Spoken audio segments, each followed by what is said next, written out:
मैं कैसे ज्ञात हुआ कि बैल की नाक में डाली डालते से वो शांत हो जाएगा? मुझे ज्ञात नहीं था भैया, वो अत्यंत आक्रामक हो रहा था, इसलिए मैं उसे अचेत करना चाहता था, लक्ष्य से चूक गया।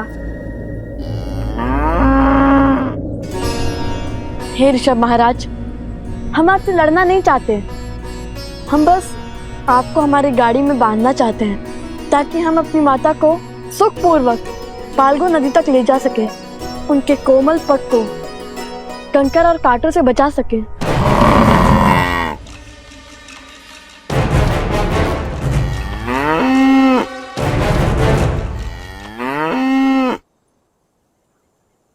भैया लगता है मान गया।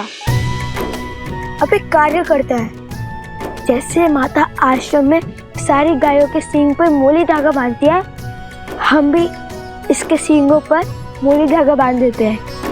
उचित है।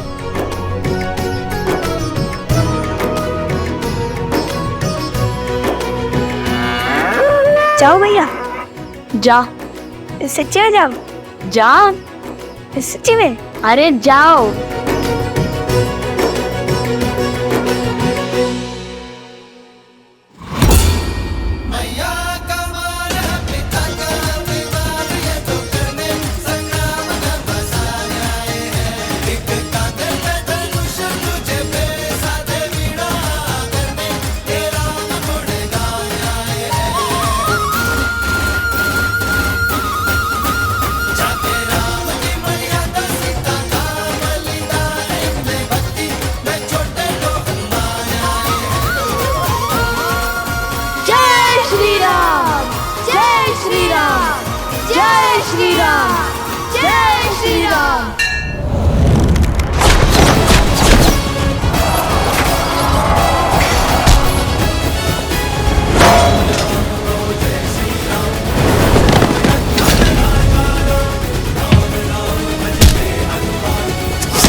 ओम विदात्मनि विद्याहे हिरण्यगर्भाय धीमहि तत्रो ब्रह्मा प्रचोदयात्।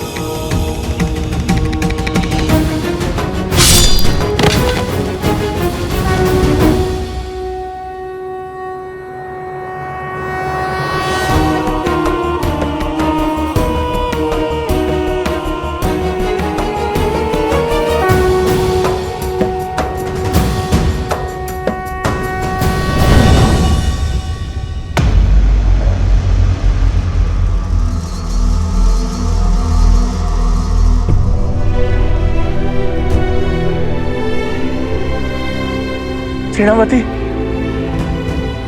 आंखें खोल बहन।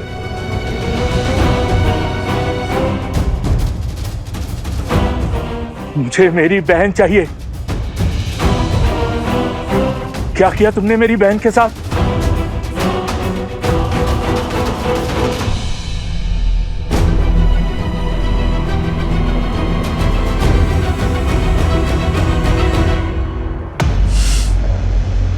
बालकों को नहीं मार पाया वृषभासुर। भैया अब हमारी बैलगाड़ी सज्ज है, अब माता को कोई कष्ट नहीं होगा।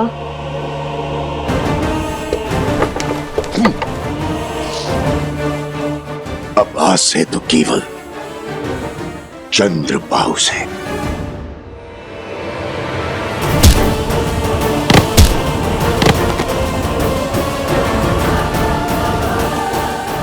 आज पिताश्री को मुझ पर कितना गर्व होगा।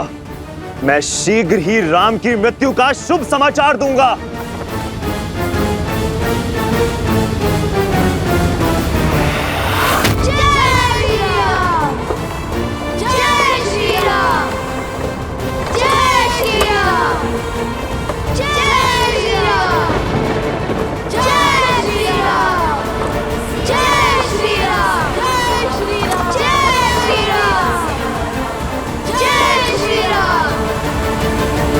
सीता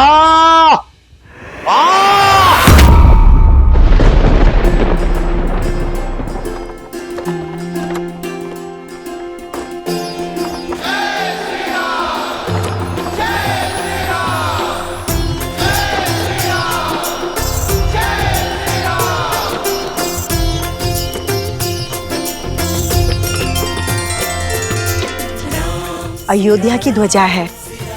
लगता है ऋषियों का कोई समूह उस पावन धरा में प्रवेश करने वाला है। आप कभी गई हैं वहां? बहुत सुना है धर्म की इस नगरी के बारे में।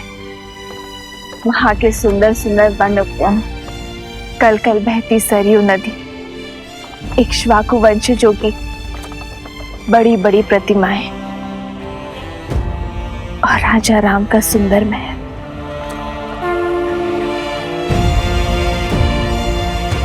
सच अद्भुत है श्री राम और उनकी नगरी। देखो, अयोध्या का ध्वज। संकेत समझ रहे जादूगर? शीघ्र ही गुरुदेव हमें अयोध्या में प्रवेश करने की आज्ञा देंगे।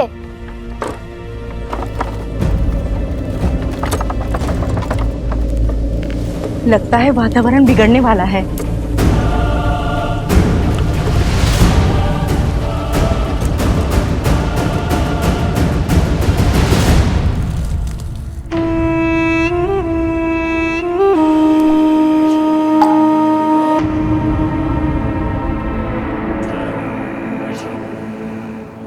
जागो, मैं तुम्हें अपना रूप, अपना स्वरूप, अपनी पहचान देता हूं।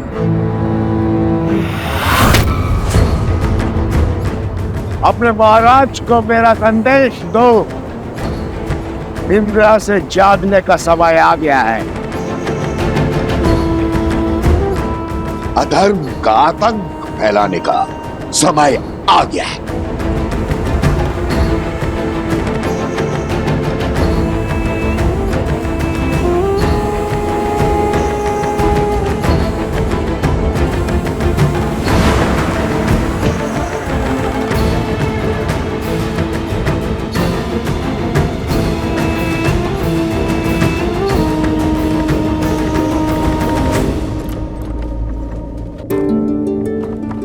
ध्यान से सुनो, शीघ्र ही हम गांव में प्रवेश करने वाले हैं। जब तक माता फाल्गु नदी में तप कर रही हैं, क्यों ना तब तक हम थोड़ा भ्रमण कर ले, सुंदर सुंदर घर, उपवन, मंदिर आदि देख ले, लड्डू पेड़े खा ले।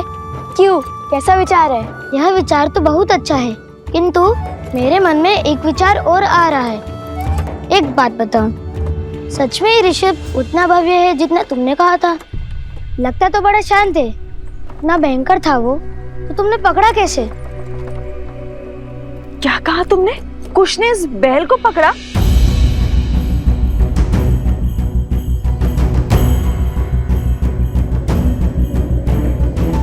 सुना आपने गुरु माँ, कुश ने उस अनियंत्रित वृषभ को अपने नियंत्रण में लिया।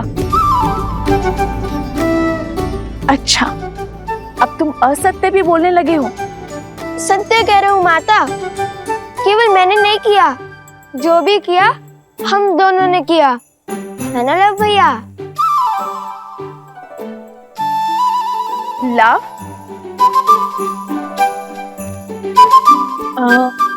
क्या हुआ माता? मुख बंद नहीं रख सकते थे? क्षमा कर दीजिए भैया, वो मित्र पूछ रहे थे तो मैंने बता दिया।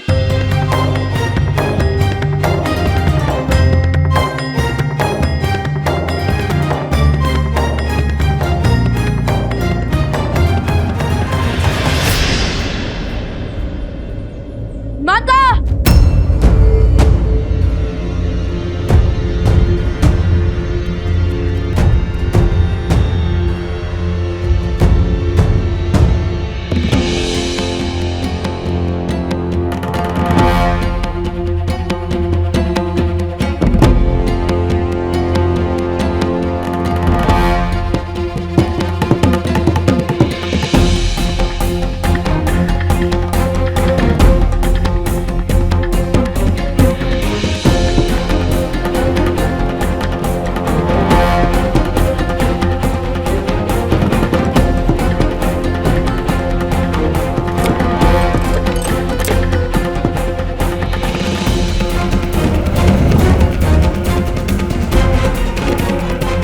यहाँ तो ना घर बचा, ना मंदिर, ना लड्डू।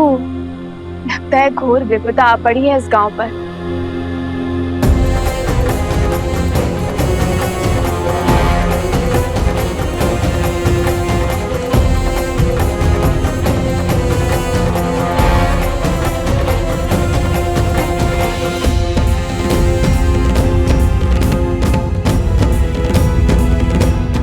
सब कुछ उजड़ा हुआ है माता, परंतु वो देखो उत्तर की ओर, वहाँ अभी भी एक वृक्ष है, घना वट वृक्ष।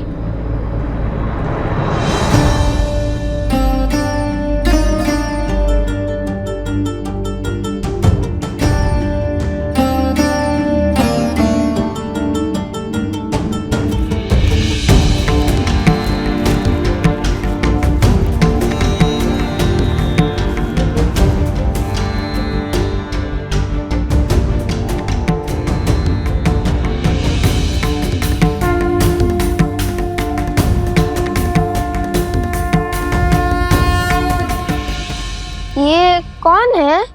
हमारे रक्षक हैं ये ना होते तो उस दुष्ट ने सारी सृष्टि को दूषित कर दिया होता।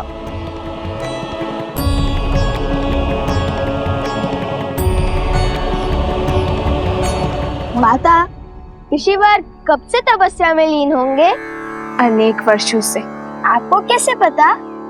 गांव के प्रमुख ने मुझे सब बताया। बहुत उपकार किया है इन ऋषि ने इस क्षेत्र पर।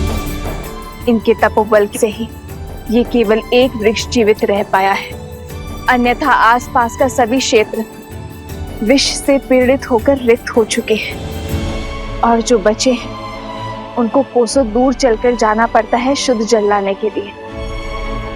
अपने पूर्वजों के द्वारा बसाई धारा को छोड़ना सरल कहाँ होता है। ये क्षेत्र श्रापित है, अब तप कैसे होगा? श्रापित स्थान पर तब संकट को न्योता देने के समान है। क्या श्राप? अधर्म का श्राप। जल इस संसार का सबसे शुद्ध तत्व है। जल को पीकर हम भीतर से और उसी से स्नान कर कर हम बाहर से शुद्ध होते हैं। वैसे ही प्रकृति में फैला पाप जल से ही शुद्ध होता है, किंतु जब पाप अपनी सीमा लांघ देता है तो वो मानव की दृष्टि से बच निकलता है और तब सबसे पहले जल ही अशुद्ध होता है। पाप को रोकने के लिए पापियों का संहार करना ही होगा। बताइए, कौन है वो दुष्ट? भिन्न भिन्न असुर के कुल और उनका नायक ऋषि असुरी के तपोबल ने उसे यहाँ नदी के नीचे बांधा है ताकि उसका प्रकोप इस क्षेत्र तक ही सीमित रहे, किंतु उसके यहाँ बनने के कारण उसने इस भूमि और यहाँ के जल को भी विषैला कर दिया है। अब उस पापी का अंत ही इस क्षेत्र के पाप का अंत करेगा। इतने वर्षों में उस असुर ने इस नदी में अपनी सत्ता स्थापित कर दी है। इस नदी तल में अपना महल तक बना दिया है। वो असुर जल में मक्र है और तल में मनुष्य मकरासुर।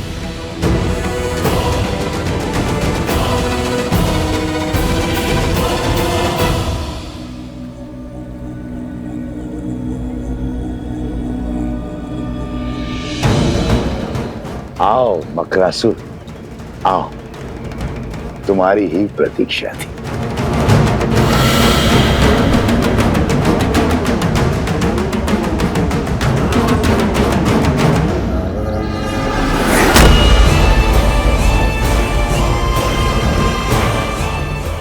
बहुत सुना है तुम्हारे बारे में सहस्त्रमुख रावण, किंतु मुझे तुम्हारी शक्ति और युक्ति में कोई रुचि नहीं है। मैं यहाँ केवल तुम्हारे रक्त का मान रखने के लिए आया हूँ।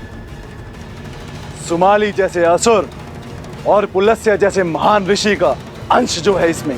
मेरी युक्ति को तुम्हारी शक्ति की आवश्यकता है मकरासुर। असुर कुल के अस्तित्व का प्रश्न है मकरासुर। यूं मुख मत मोड़ो। देवासुर संग्राम के अंत के साथ मानवों और असुरों के संग्राम का शंखनाद हो गया। पूरी मानव जाति एक साथ असुरों के विरुद्ध आकर खड़ी हुई है। ऋषि यज्ञ और तप से हमारी शक्ति छीन करते आए हैं। ऋषि साधारण मनुष्यों के सहायक बन बैठे हैं और मनुष्य ऋषियों के संरक्षक। जल के बाहर जो भी हो, मुझे उससे क्या। मैं अपने राज्य में सुरक्षित हूं। देखो, धरा पे कैसा अकाल छाया है और यहां नीचे मैं साक्षात देवराज की भांति आनंद में मग्न हूं। ये राजपाट मेरे बल का प्रमाण है। गांव के गांव मेरे भय से खाली हो गए।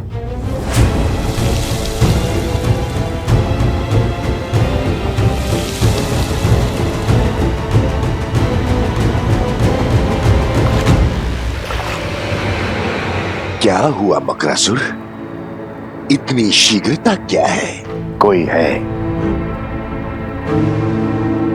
जिसके तप के बल से तुम फल्गु नदी की सीमा से बंधे हुए हो, जिसके कारण तुम क्षण भर से अधिक जल के बाहर नहीं रह सकते हो। ऋषि कर्ण का शिष्य ऋषि असुरी बरसों से तप कर रहा है, किंतु मुझे क्षति नहीं पहुंचा पाया।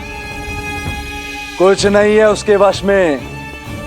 अगले 100 वर्षों में उसी पेड़ के नीचे उसका शरीर कीटों का भोजन बनेगा।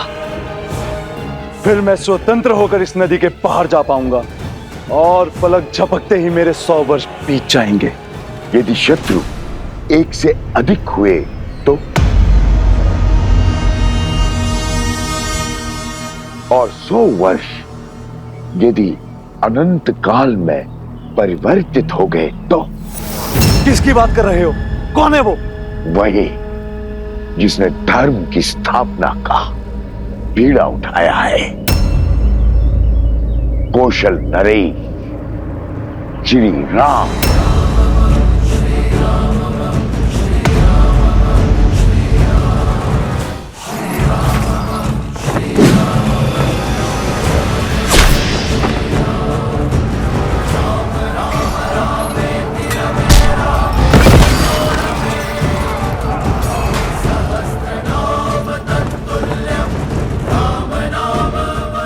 ये क्या वीर चंद्रवाहु का अंत हुआ?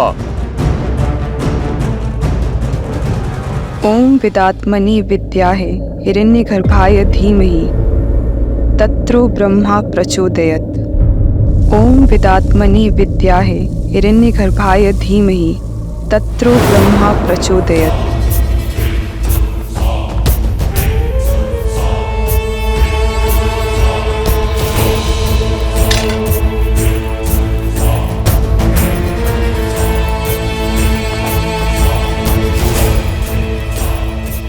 तुम्हें क्या लगता है राम, तुम इतनी सरलता से मुझे मार पाओगे?